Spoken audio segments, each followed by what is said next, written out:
as we transition, I mean, there are a lot of questions that are coming up, and that is what should be happening. We should not be passive recipients of information.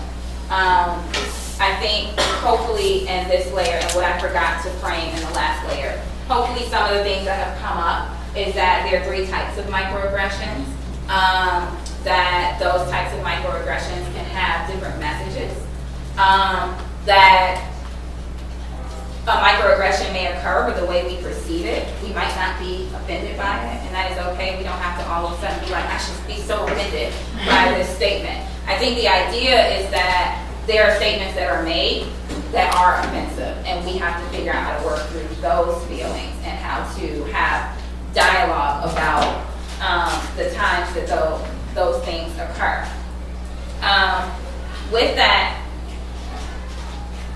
there are, in this third layer, there were things that for me, like there are things about microaggressions where I was like, oh yeah, that's obvious, like that's offensive. But then as we got into the third layer, particularly with ability and religion, things that either religion might not necessarily like be on my like personal trigger radar, but are definitely on other people's, or ability. Definitely as a special educator, I've had to push myself to really rethink some of the things that I say and think.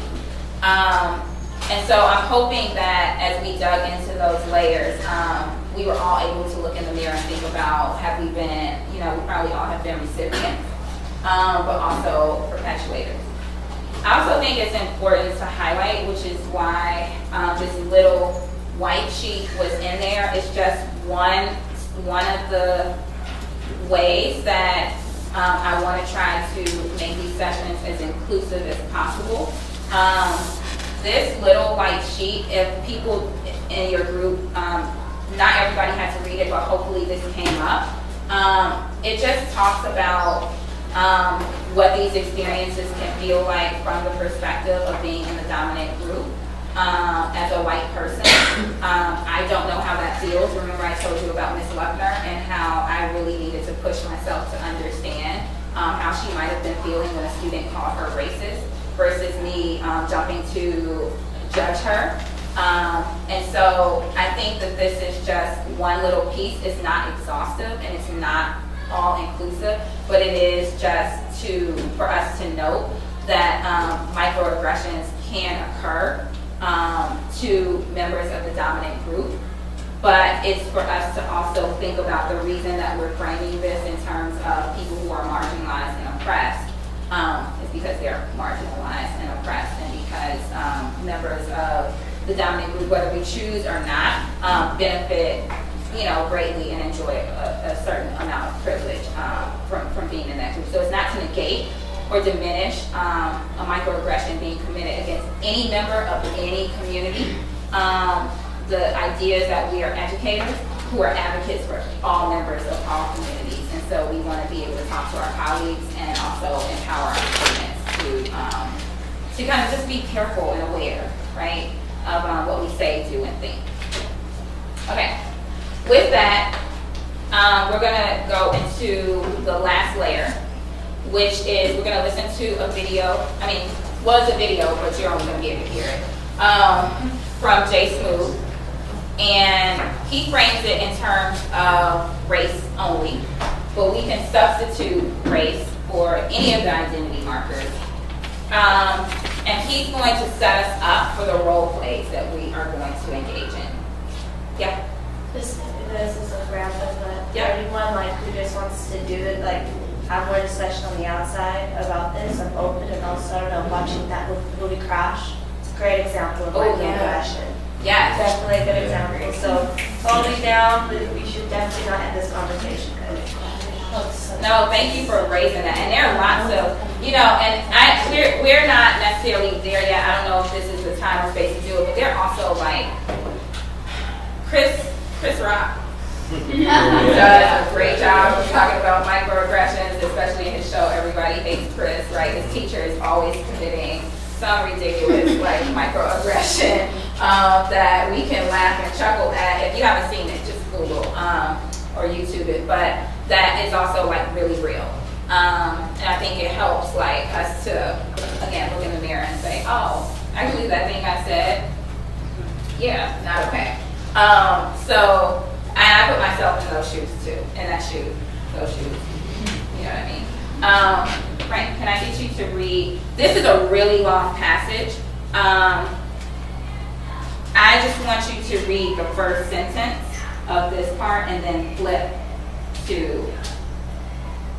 I actually want you to listen to it all. It's kind of long. Yeah. Thank you. Yeah, use your engaging voice, and then when you get to the bottom of that passage, someone else to read the second half. Okay. Spiritual and moral cost of oppression. In essence, oppression inevitably means losing one's humanity for the power, wealth, and status obtained from the subjugation of others. It means losing the spiritual connectedness with fellow human beings. It means a refusal to recognize the polarities and democratic principles of equality and the inhuman and unequal treatment of the oppressed. It means turning a blind eye to treating marginalized groups like second-class citizens, imprisoning groups on reservations, concentration camps, inferior schools, segregated neighborhoods, prisons, and lifelong poverty. To allow the continued degradation, harm, and cruelty to the oppressed mean diminishing one's humanity and lessening compassion towards others.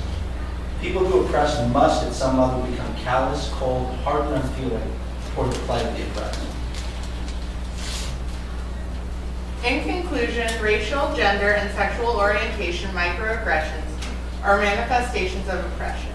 They remain invisible because of a cultural conditioning process that allows perpetrators to discriminate without knowledge of their complicity in the inequities visited upon people of color, women, LGBTs, and other marginalized groups.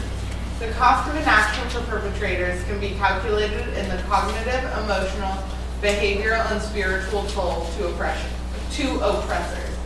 But what can we do about it?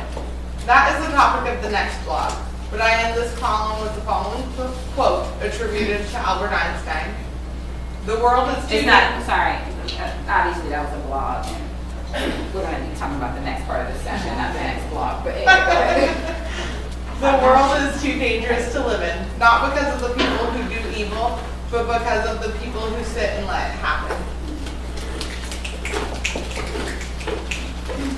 So with that, that puts us in a very tough position to be really self-critical and aware of our own actions, but also to be sometimes in positions where we may feel like, what is it that I can do? You know, when we're doing everything that we feel like we can, and that there's still so much more to be done. So with that, let's listen to Jay Smooth. He's talking about how to confront a racial microaggression, but I want us to listen up to how he helps us frame the discussion, and then we're going to go into the role plays. Now, last session, this was acting really crazy, and now it's like, yeah. Still doing something crazy. Just give me a moment. I'm going to breathe. Work through my technology challenges.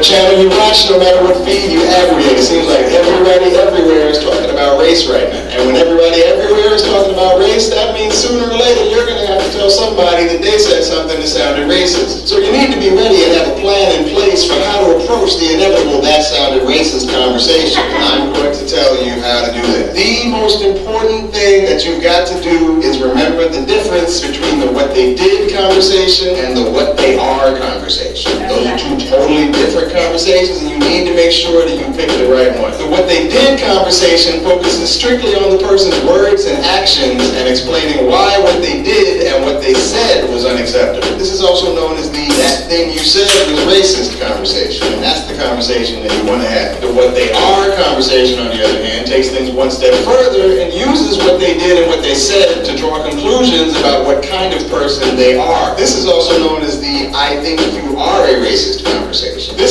conversation you don't want to have. Because that conversation takes us away from the facts of what they did and the speculation about their motives and intentions, and those are things you can only guess at, you can't ever prove, and that makes it way too easy for them to derail your whole argument. And that is the part that's crucial to understand. When you say, I think he's a racist, that's not a bad move because you might be wrong. That's a bad move because you might be right. Because if that dude really is racist, you want to make sure you hold him accountable and don't let him off easy. And even though intuitively it feels like the hardest way to hit him is just run up on him and say, I think your ass is racist, when you handle it that way, you're actually letting him off easy because you're setting up a conversation that's way too simple for him to derail and duck out of. Just think about how this plays out every time a politician or a celebrity gets caught out there. It always starts out as a what they did conversation, but as soon as the celebrity and their defenders get on camera, they start doing judo flips and switching it into a what they are conversation. I have known this person for years, and I know for a fact that they're not a racist, and how dare you claim to know what's inside their soul just because they made one little joke about watermelon tap dancing and going back to Africa. And then you try and explain that we don't need to see inside their soul to know that they shouldn't have said all that about the watermelon, and you try to focus on the facts of the situation, but by then it's too late because the what they are conversation is a rhetorical Bermuda Triangle where everything drowns in a sea of empty posturing until somebody just blames it all on hip-hop and we forget the whole thing ever happened.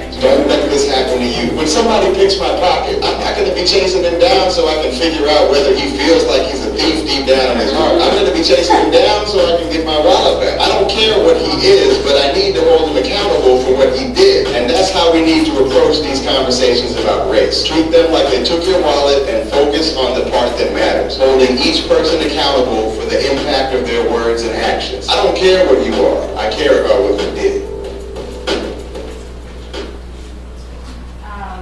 I really wish I had Jay Smooth in my life when I had that conversation with Ms. Lerner and so many other conversations. So the notion here is when we look at our scenario, it's not just about race, but we are trying to focus on obviously create a space for you to have your initial reactions. That is very important.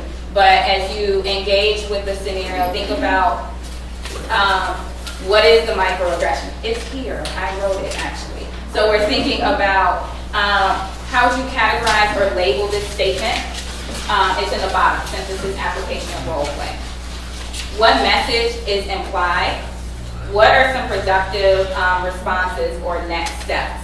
So thinking about your next steps and then play it out for us. Really focusing, yes, on the diversity competencies, yes, on our norms, but also thinking about framing it as a what you did and what you said type of conversation versus what you are, which is something that I know I've had to try to really push myself to retrain in terms of the way that I think and approach difficult situations.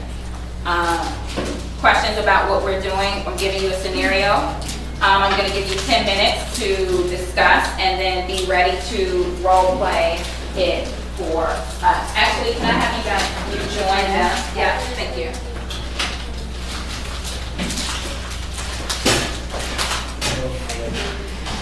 Okay.